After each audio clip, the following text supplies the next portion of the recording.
It's probably safe to say George Osborne won't win any popularity contests. Indeed, as the Chancellor delivers his fourth budget next week, polls show the vast majority of people aren't satisfied with the way he's handled the economy.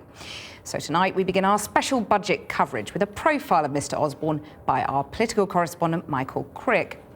Over the next week, we'll be examining the state of the economy. With little or no growth and with people, businesses and banks weighed down by debts, it remains stagnant. You could say it's a zombie economy. First, though, here's Michael Crick's portrait of the man who has to revive it. Last week in Battersea, trade seemed to be going well in at least one small cog of the British economy, as people bought bargains from the spring sale of Osborne and Little, the Chancellor's family wallpaper and fabrics firm. What do you think of George Osborne? I think he's wonderful. He's doing a very difficult job, and I don't envy him, frankly. There have been some difficult decisions to make, and it's affected me because my child benefit's gone. But so George Osborne's taking your child benefit away, but you're still willing to buy his family wallpaper, and he gets 15% of the. He owns 15% of the profit. You know, good for him for making a great company. When Osborne was a teenager, so the joke goes, he rebelled by wood panelling his bedroom.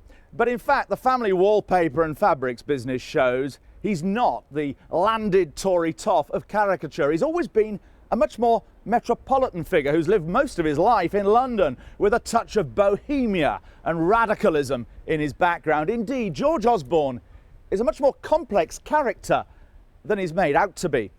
But I think he's bright, I think he's funny. Utterly self-believing. I think he's nice. Utterly deluded. I think he's pretty driven. I think he's very political. And currently seeming impervious to the damage which is being done. He's friendly, he's talented, he's good looking. He's all the things which tend to overexcite a Fleet Street pen and cause jealousy amongst some of his parliamentary colleagues. He was Gideon Oliver Osborne to start with, born in 1971, and his birth certificate describes his father's occupation as baronet and company director. Sir Peter Osborne is the 17th holder of that Osborne baronetcy, a hereditary knighthood bought from Charles I, which the Chancellor will eventually inherit. Felicity, his mother, is a former Deb, an anti-war protester and an amnesty volunteer. The young Osborne grew up around Notting Hill and went to the fee-paying St Paul's School, where one contemporary remembers him running a brisk trade selling copies of his history notes. Aged just 13, he changed his name to George by deed poll. I had believed, and I think it was speculated by everybody, I understood that he had changed his name because he felt that Gideon would not be a successful name if he was to progress in British politics. At Magdalen College, Oxford, he joined the notorious Bullingdon Club, and we first see the black curls and pale face, which Charles Moore once said made him look like a powdered French aristocrat from 1790.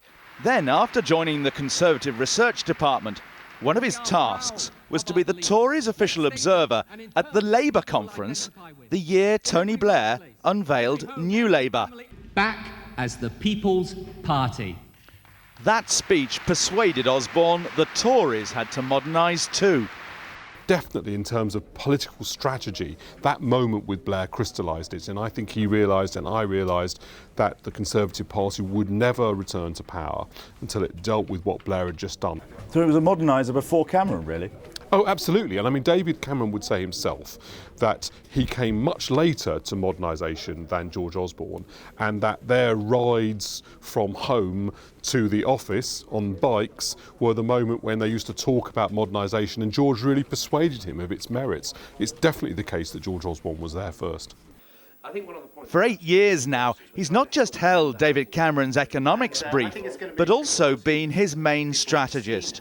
And Osborne may well have saved his party in 2007 when his dramatic new pledge on inheritance tax helped deter Gordon Brown from calling a snap election.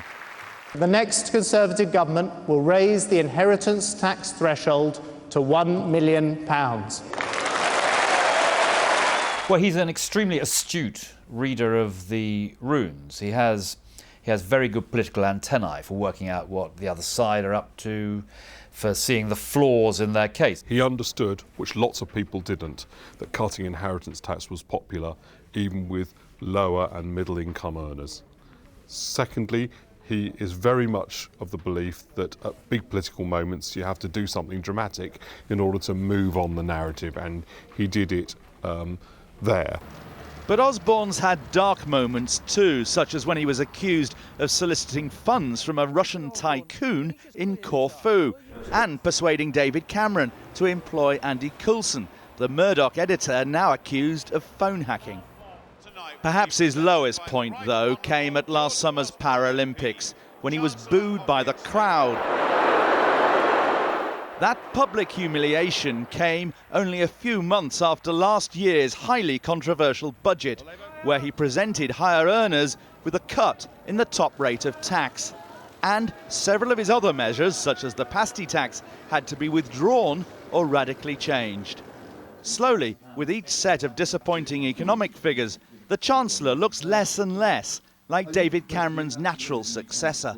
Does he see himself as a future Prime Minister? I don't know, and the reason I don't know is we've literally never ever spoken about it. It's not something... You're one of his closest friends, yes. And you've never spoken about it? Yes, that's correct. And that is everything that you think it means. He just doesn't talk about it. It's Chancellor of the Exchequer, and we never talk about it even when it comes up. And at the moment, he's very tied in to what the Prime Minister is doing. He can't see any point in speculating on that, even privately, and he literally just doesn't. And if he doesn't do it in our conversations, I don't suppose, maybe he does it with someone else, but... Is there anything you admire about him? I think that he sticks to his guns, and he wants to make his argument, and he doesn't easily get deflected by the facts, the truth, or the suffering of people as a consequence of his policies. Now, I guess that sort of steel is one attribute in a successful politician, but if that's all you've got, I think in the end you come unstuck.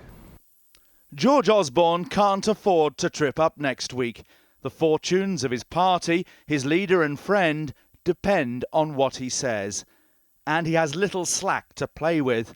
Worse still, a Murray poll today suggests he's now a big drag on the Tories, and that when Osborne's name is linked to any economic policy, it's significantly less popular with the public.